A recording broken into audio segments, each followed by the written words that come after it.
Okay, so back to part 2 of my story. So after I had done all this role-playing and stuff the whole day, I mean, pretty much, the one thing I think I forgot to mention earlier was that she told me that the baby was sick, but that she was going to bring the baby to school with her.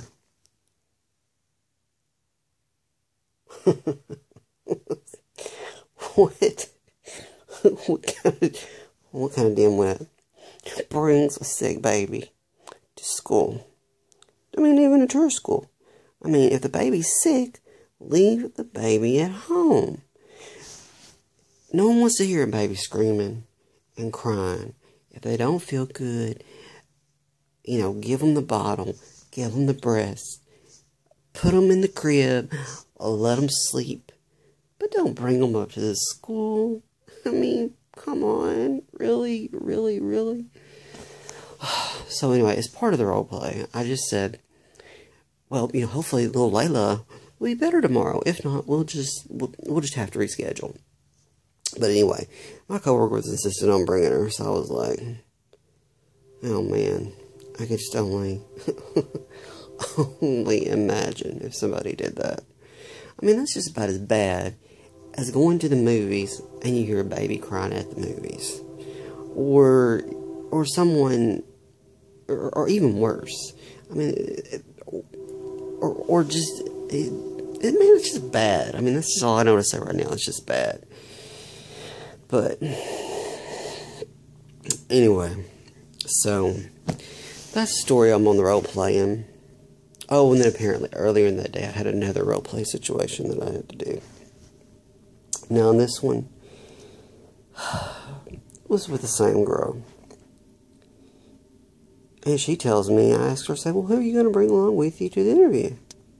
Well, my baby's daddy. Okay, my daddy. I thought she said daddy. Okay, now, I'm not a judge, but I mean, I have heard women refer to their dads as daddy.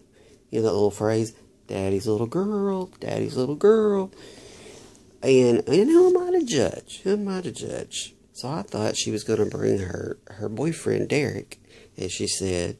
I thought her man, Derek, and her daddy with her. Well, they got a kick out of it because it was actually her baby's daddy. Derek was the baby's daddy. Ha ha, oh me, pull my string, whatever. So, that was just, but anyway. I'm telling you, a lot to learn, a lot to do.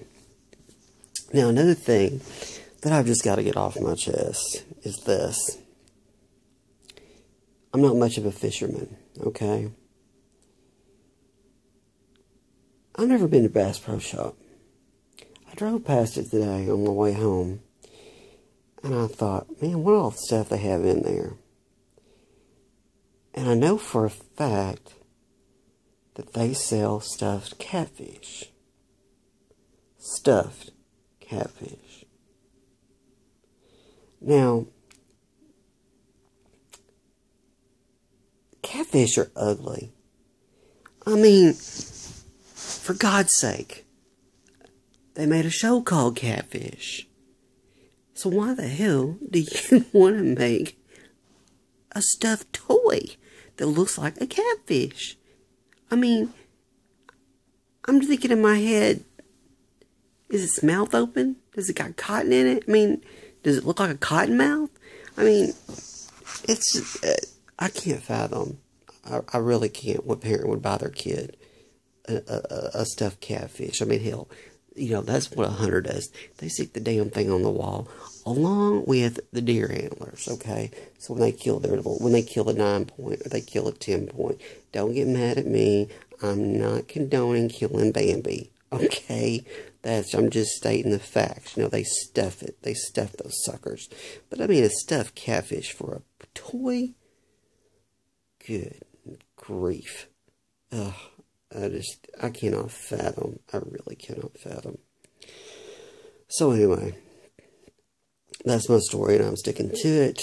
This is WC. We'll see if I do this again. I don't know. It's not been a bad stress relief ever. I can tell you that. There are other things I can think of to relieve my stress a lot better. But can't talk about those right now. So anyway, until next time, be careful with babies. Be careful when they cry. Be careful about the price of milk.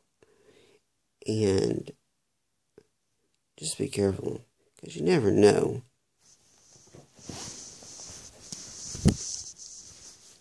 If there's a catfish nearby. Just think about it this way. They call it catfish for a reason. If everyone looked like a beautiful, they were getting a beautiful model. No, they were really getting catfish. Adios.